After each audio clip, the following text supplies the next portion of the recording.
Hello everyone, welcome to our channel effective learner. इस video में हम क्लास 9th का first chapter number systems exercise 1.6 start करेंगे। 1.6 exercise is based on laws of exponents. तो सबसे पहले हमें लॉज ऑफ एक्सपोनेंट्स समझने पड़ेंगे। Number 1 is a to the power m multiply a to the power n equals to a to the power m plus n। ये हमारा first law है।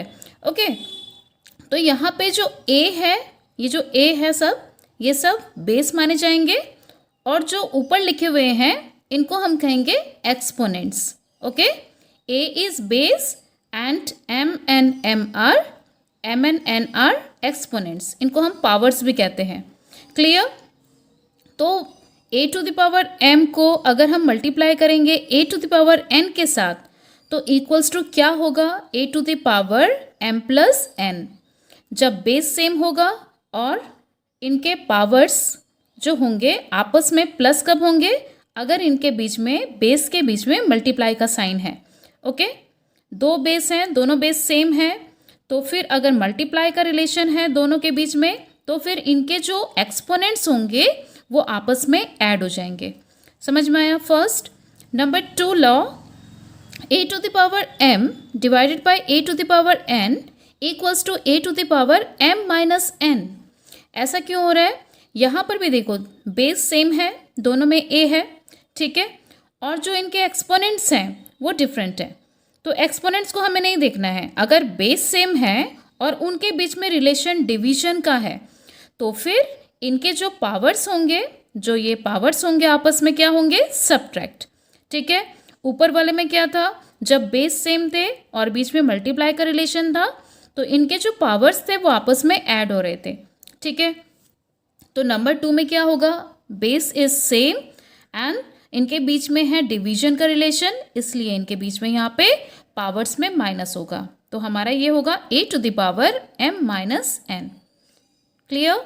Number 3, a to the power m whole to the power n। अब a के यहाँ पे दो powers हैं, यहाँ पे दो एक्सपोनेंट्स दिख रहे हैं हमें, तो क्या हो जाएगा? Equals to a to the power m n। क्या हुआ? यहाँ पे m और n आपस में मल्टीप्लाई हो गया। ओके, तो ऐसे कितने भी अगर और भी पावर्स होंगे तो वो सभी पावर्स आपस में मल्टीप्लाई हो जाएंगे। तो हम कैसे लिख सकते हैं? बेस तो एज इट इज आएगा और यहाँ पे जो पावर्स होंगे, जो नंबर यहाँ दिए होंगे इनकी जगह पे, तो वो आपस में मल्टीप्लाई होके आएंगे। Clear? Next, a to the power m into b to the power m। अब इस बार क्या है? एक है a और दूसरा नंबर है b, लेकिन इनके जो पावर्स हैं वो इस बार सेम है। जब पावर्स सेम होंगे तब क्या होगा? तो इस बार पावर अगर सेम है तो पावर एज इट इज आ जाएगा और जो बेस होंगे वो आपस में मल्टीप्लाई हो जाएंगे। तो क्या बनेगा? a into B whole to the power m। ये दोनों आपस में मल्टीप्लाई हो जाएंगे। यहाँ तो a भी दिया हुआ है, लेकिन जब हम सम्स करेंगे तो उस जगह पे ये दोनों नेचुरल नंबर्स होंगे, कोई भी नंबर्स होंगे जिनको हमें आपस में मल्टीप्लाई कर देना है और जो पावर होगा वो एज इट इज लिख देना है। क्लियर? नंबर 5 देखते हैं। नंबर 5 में है दिस इज nth रूट, इसको बोलेंगे nth root of a equals to क्या हो जाएगा? अगर nth रूट ऑफ a है इसका मतलब यहाँ रूट के अंदर अगर n है तो इक्वल्स टू, जब हमें ये रूट हटाना होगा तो हम यहाँ पे लिखेंगे a to the power 1/n। Okay, कैसे? यहाँ पर अगर n की जगह कोई भी नंबर है तो वो नंबर यहाँ पे आ जाएगा। ठीक है, तो क्या हुआ? ये nth root of a equals to a to the power 1/n। अब नंबर 6 देखिए। Number 6 is if b to the power n equals to a। अगर ये कंडीशन है b की पावर n है और इक्वल्स टू a अगर दिया होगा, देन अब यहाँ पे जो n है ये इसका अगर हम साइड चेंज करते हैं तो ये हो जाएगा यहाँ पे रूट के अंदर।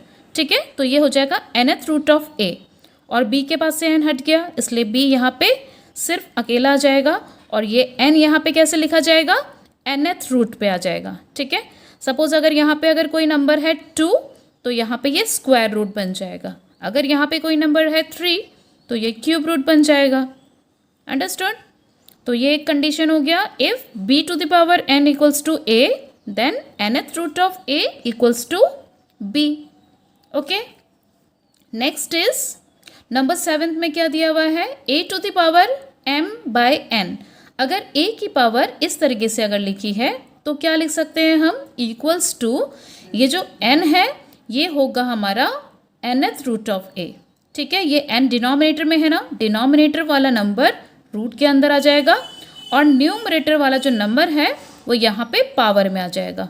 ओके, तो हम लिखेंगे nth root of a whole to the power m और फाइनली इक्वल्स टू ये होगा nth root of a to the power m।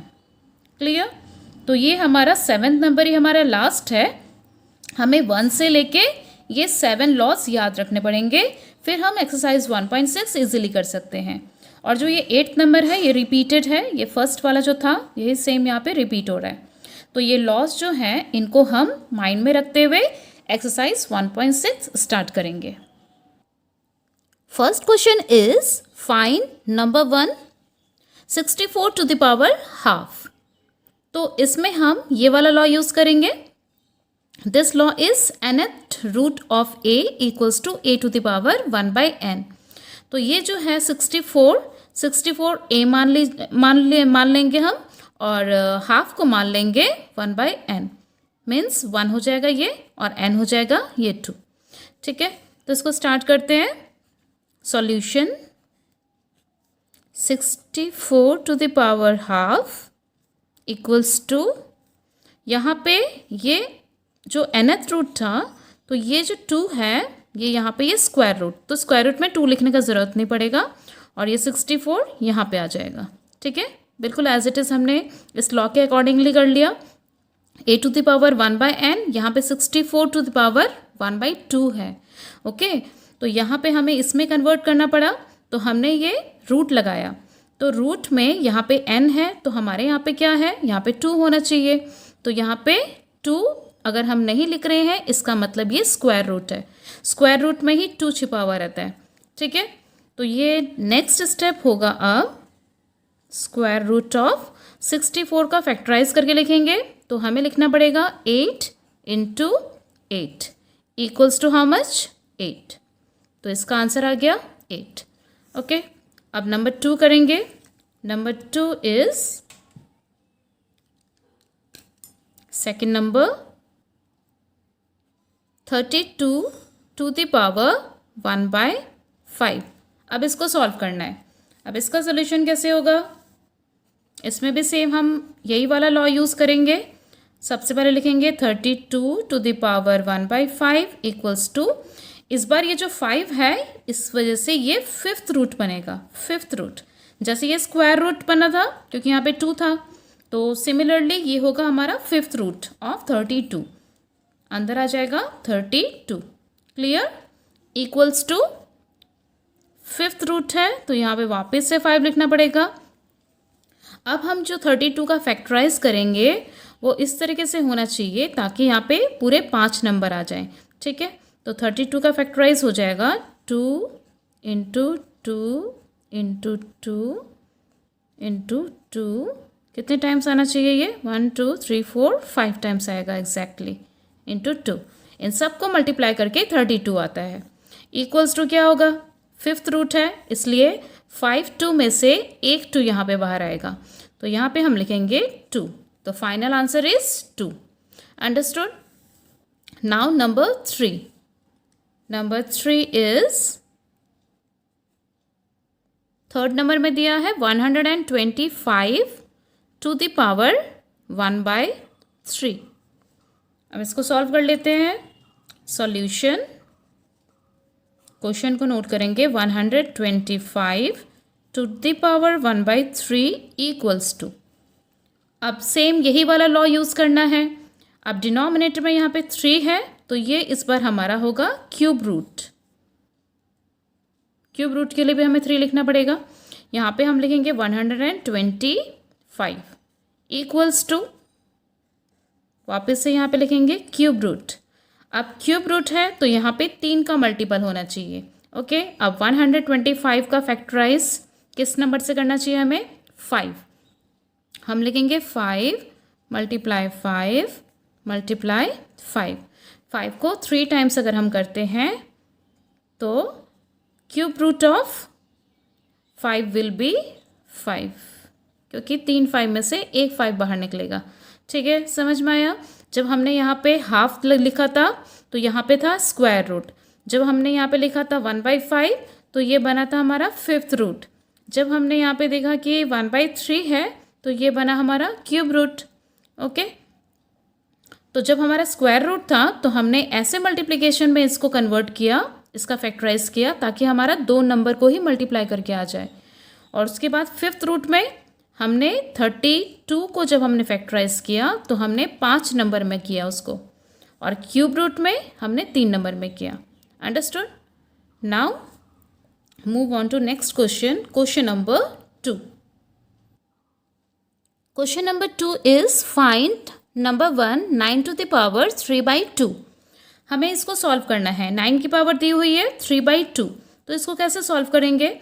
Denominator में देखिए, डिनोमिनेटर में क्या लिखा हुआ है? 2 लिखा है, तो ये हमारा होगा स्क्वायर रूट।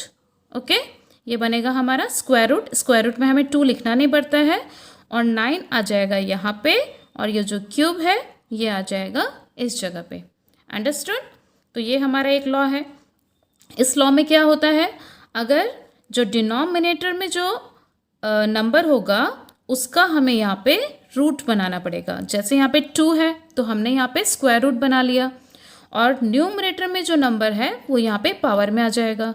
ओके, अब क्या करना पड़ेगा, हमें ये जो नंबर दिया हुआ है इसमें हम नेक्स्ट स्टेप में ऐसा कर सकते हैं, स्क्वायर रूट ऑफ ये जो 9 है, 9 का फैक्टराइज करेंगे तो ये हो जाएगा एक बार 3, और यहाँ पे करेंगे 3 3 3 से 9 होता है, और इसका जो पावर है उसको यहाँ पे लिख देंगे ऊपर। ओके, नेक्स्ट स्टेप में ये स्क्वायर रूट है, और स्क्वायर रूट में क्या होता है, 2 में से एक रूट के बाहर निकलता है, तो हमारा जो फाइनल होगा वो हमारा इस तरीके से आएगा 3 to the power 3 means 3 cube. और 3 को 3 टाइम्स मल्टीप्लाई करेंगे तो कितना आएगा, 3 3 ज़ा 9 एंड 9 3 ज़ा 27। इसको हम एक और तरीके से कर सकते हैं, जैसे यहाँ पे लिखेंगे 9 to the power 3/2 equals to. अब यहाँ पे ये जो 9 है, इस 9 को पहले हम फैक्टराइज करते हैं, तो 9 का फैक्टराइजेशन होगा 3 स्क्वायर। ओके, 9 का फैक्टराइजेशन हुआ 3 square whole to the power, इसको लिख लेंगे 3/2 3/2। ये दूसरा तरीके से हम कर रहे हैं। नेक्स्ट स्टेप में 3 टू द पावर, ये जो अब हमारे पास दो पावर हैं ये आपस में यहाँ पे मल्टीप्लाई में आ जाएंगे इस तरीके से, और नेक्स्ट स्टेप में इस डिनोमिनेटर को हम इस न्यूमरेटर से कैंसिल कर लेंगे, तो दोनों कैंसिल होने के बाद क्या बचेगा, 3 टू द पावर ओनली 3 बचेगा, क्योंकि ये दोनों आपस में कैंसिल हो रहे हैं, इक्वल्स टू फाइनली ये 27। तो हम दोनों तरीके से कैसे कर सकते हैं, ठीक है, जो इजी लगेगा उस मेथड से हम इसको फॉलो कर सकते हैं। Now number 2 is 32 to the power 2/5। अब इसको कैसे सॉल्व करेंगे? इसको सॉल्व करने के लिए हम स्टार्ट करेंगे 32 का फैक्टराइज कर लेते हैं। तो 32 का फैक्टराइजेशन होगा 2 to the power 5 whole to the power, ये तो हमने 32 को फैक्टराइज करके लिखा। 32 को फैक्टराइज करने का मतलब, अगर हम इसका फैक्टराइजेशन जब हम करेंगे तो 2 को 5 टाइम्स मल्टीप्लाई करने से हमें 32 मिल जाएगा। क्लियर? और ये जो पावर है 2/5, इसको हम यहाँ पे लिख लेंगे इस तरीके से। इक्वल्स टू क्या होगा, equals to 2 to the power, अब हमारे पास यहाँ पे दो पावर्स हैं तो ये दोनों आपस में मल्टीप्लाई हो जाएंगे। ये भी एक लॉ है, जब दो पावर्स होते हैं वो आपस में मल्टीप्लाई हो जाते हैं। तो यहाँ पे हम देख सकते हैं 5 से 5 कैंसिल हो रहा है, दोनों कैंसिल हो जाएंगे, तो क्या बचेगा, 2 to the power 2, that means 2 square. अब इसको 2 टाइम्स मल्टीप्लाई करना है, 2 को 2 टाइम्स मल्टीप्लाई करने से 2 2 ज़ा 4, तो हमारा आंसर आ जाएगा 4। Okay, now number 3, third number is 16 to the power 3/4। इसको सॉल्व करेंगे, इक्वल्स टू, अब 16 को फैक्टराइज करना है, यहाँ पे हम देखेंगे कि डिनोमिनेटर में 4 लिखा है, तो हम भी कुछ ऐसा फैक्टराइज करें ताकि हमारा जो पावर है वो 4 में आए। तो वो कौन सा नंबर है जिसको फैक्टराइज करने से पावर 4 में आएगा? तो अगर हम 2 से अगर हम इसको चेक करें, 2 2 ज़ा 4, 2 2 ज़ा 4 एंड 4 4 ज़ा 16, तो हम 2 की पावर अगर हम 4 लिखते हैं तो वो 16 होता है। ओके, तो ये हो जाएगा 2 की पावर 4 एंड 3/4 को यहाँ पे मल्टीप्लाई में डायरेक्ट लिख सकते हैं, मल्टीप्लाई 3/4। ओके, 2 की पावर 4 जो किया इसका मतलब 16 होगा, और ये जो 3/4 है ये साथ में मल्टीप्लाई में आएगा, और नेक्स्ट स्टेप में 4 से 4 कैंसिल, और 2 की पावर जो बचेगी वो होगी 3, एंड फाइनली 2 को 3 टाइम्स मल्टीप्लाई कर लेंगे। 3 टाइम्स मल्टीप्लाई करके कितना आएगा? 2 2 ज़ा 4 एंड 4 2 ज़ा 8, तो फाइनली 8। तो 8 हो गया हमारा final answer. Next is it's fourth part. अब फोर्थ पार्ट में दिया हुआ है 125 टू द पावर -1/3। इस बार हमें नेगेटिव में दिया हुआ है। अगर नेगेटिव में दिया रहेगा तो कैसे करेंगे? सबसे पहले ये नेगेटिव साइन को हटाने के लिए हमें ये जो बेस है इसका रेसिप्रोकल करना पड़ेगा। रेसिप्रोकल मीन्स इसको उल्टा कर लेंगे हम, ठीक है। तो अभी डिनोमिनेटर में कोई नंबर नहीं है तो हम मान लेंगे कि डिनोमिनेटर में 1 है। अब इसका रेसिप्रोकल करने से क्या होगा? ये नेगेटिव साइन हट जाएगा, तो हम लिखेंगे 1/125, और ये जो माइनस हटेगा तो माइनस हट के क्या लिखेंगे? 1/3। ओके, नेक्स्ट स्टेप में क्या करेंगे? जैसे हमने ऊपर किया था, इस नंबर को फैक्टराइज करना पड़ेगा। 1 को तो एज इट इज़ लिखेंगे, लेकिन ये जो 125 है इसका फैक्टराइज होगा। कैसे? इस नंबर को देख के हम इसको फैक्टराइज करेंगे। यहाँ पे 3 है तो हमारा भी जो फैक्टराइजेशन है वो 3 में ही होना चाहिए, मतलब उसका पावर 3 होना चाहिए। तो वो कौन सा नंबर है जिसको 3 बार मल्टीप्लाई करके 125 आता है? वो नंबर है 5। अगर हम 5 को 3 टाइम्स मल्टीप्लाई करेंगे तो हमें 125 भी मिलेगा। इनटू क्या लिखना पड़ेगा? इनटू 1/3, तो यहाँ आ जाएगा 1/3। क्लियर? नेक्स्ट स्टेप में क्या होगा? ऊपर 1 एज इट इज, डिनोमिनेटर में 3 से 3 कैंसिल होगा, और 5 की पावर 1, 5 की पावर 1 मीन्स 5।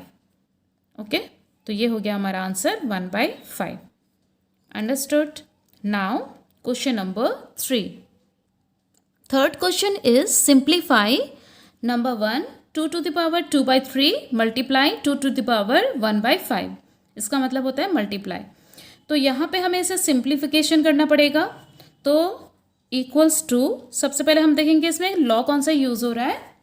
यहाँ पे बेस सेम है और इनके बीच में मल्टीप्लाई का रिलेशन है। हमने लॉ ऑफ एक्सपोनेंट में देखा था, अगर बेस सेम होता है और बीच में मल्टीप्लाई का रिलेशन है तो हम इनके पावर्स को क्या करेंगे? इनको हम ऐड कर देंगे। तो यहाँ पे हमें जो बेस है वो लिखना पड़ेगा 2, और जो इनके पावर्स हैं इन दोनों को यहाँ पे ऐड में लिखना पड़ेगा। हम लिखेंगे 2/3 प्लस 1/5 को लिख देंगे साथ में इस तरीके से। इक्वल्स टू क्या करेंगे? इन दोनों का सॉल्व करने के लिए पहले देखेंगे डिनोमिनेटर्स में क्या है, 3 एंड 5, इनका एलसीएम लेना पड़ेगा। तो एलसीएम क्या हो जाएगा? LCM will be 15। ओके, आप 15 को 3 से डिवाइड करो, कितना आता है? 5, एंड 5 2 ज़ा 10, यहाँ पे 10 आ जाएगा, प्लस आप 15 को 5 से डिवाइड करेंगे, 3 आएगा, 3 1 ज़ा 3, equals to base as it is रहेगा 2, और इनका जो पावर है इन दोनों को ऐड करने से हो जाएगा 13, और डिनोमिनेटर में कितना आ जाएगा? ये हो जाएगा 15। ओके, तो हमारा आंसर हो गया 2 to the power 13/15। इसको हम आगे और सॉल्व नहीं कर सकते। तो ये हो गया हमारा फर्स्ट का simplification. Now the second one. Second number is 1/3 cube whole to the power 7। अब इसको सॉल्व कैसे करेंगे? अभी ये जो 7 है, ये 7 1 का भी पावर है और ये 7 3 क्यूब का भी पावर है। तो हम सबसे पहले ऐसे लिखेंगे अलग अलग करके, 1 to the power 7 और फिर यहाँ पर भी अलग करके लिख लेंगे 3³ to the power 7 इस तरीके से। नेक्स्ट स्टेप में अगर हम 1 को 7 टाइम्स मल्टीप्लाई करें तो 1 ही आएगा, 1 1 ज़ा 1 1 ज़ा 1 1 ज़ा ऐसे करेंगे 1 आएगा। और जब हम 3 को अगर करेंगे, इस 3 को जब हम 7 से मल्टीप्लाई करेंगे तो कितना आ जाएगा, 7 3 ज़ा 21।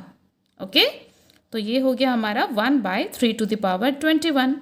इसके आगे हम इसको सॉल्व नहीं कर सकते, 3 को 21 टाइम्स हम मल्टीप्लाई करेंगे तो काफ़ी लेंथी हो जाएगा।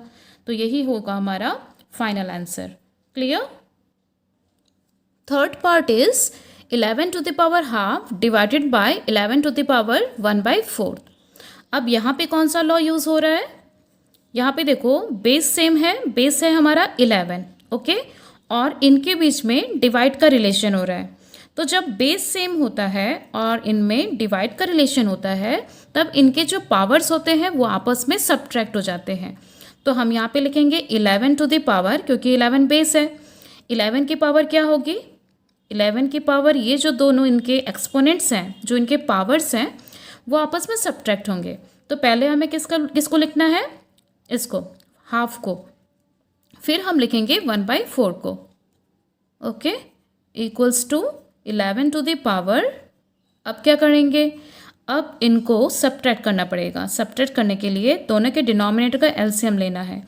2 और 4 का एलसीएम आएगा 4, और 4 को जब हम डिवाइड करेंगे 2 से, 2 आएगा, 2 1 ज़ा 2, माइनस 4 को 4 से डिवाइड करेंगे तो 1 1 1 ज़ा 1, इक्वल्स टू 11⁻, डिनोमिनेटर में 4 और न्यूमरेटर में 2 - 1 1। तो फाइनली हमारा आंसर क्या आ गया, 11⁻1/4। तो ये हमने कर लिया नंबर 3। अब हम इसका लास्ट पार्ट करेंगे, fourth part. The fourth part is 7⁻½ into 8⁻½ तो इसमें कौन सा लॉ यूज़ हो रहा है, जब पावर्स आपस में सेम है और बीच में कौन सा रिलेशन है, मल्टीप्लाई का रिलेशन है। तो इसमें क्या होगा, 7 और 8 ये दो बेस हैं, ये दोनों आपस में मल्टीप्लाई हो जाएंगे। हम लिखेंगे 7 × 8 और पावर एज इट इज़ आ जाएगा। पावर था हाफ, तो हम यहाँ पे हाफ एज इट इज़ लिखेंगे। ठीक है, हमने क्या किया, इस बार पावर सेम था तो सेम जो पावर था उसको हमने यहाँ लिख दिया, और ये पावर दोनों में थे इसलिए इन दोनों को अंदर ब्रैकेट में लिख के, बीच में मल्टीप्लाई का रिलेशन था तो हमने भी यहाँ पे मल्टीप्लाई का साइन लगा दिया। क्लियर? इक्वल्स टू, अब क्या करेंगे, 7 को 8 से मल्टीप्लाई करना है। 7 8 ज़ा हाउ मच, 7 8 ज़ा 56, एंड 56 टू द पावर यहाँ हो जाएगा हाफ। क्लियर? तो ये हमने एक्सरसाइज 1.6 के सारे क्वेश्चन सॉल्व कर लिए। क्वेश्चन नंबर 1 2 3 हमने लॉज ऑफ एक्सपोनेंट्स भी अच्छे से पढ़ लिए हैं। अगर हमें लॉज अच्छे से याद रहेंगे तो हमें ये क्वेश्चंस करने में भी कोई प्रॉब्लम नहीं आएगा। Okay, that's all in this video. Thanks for watching the video.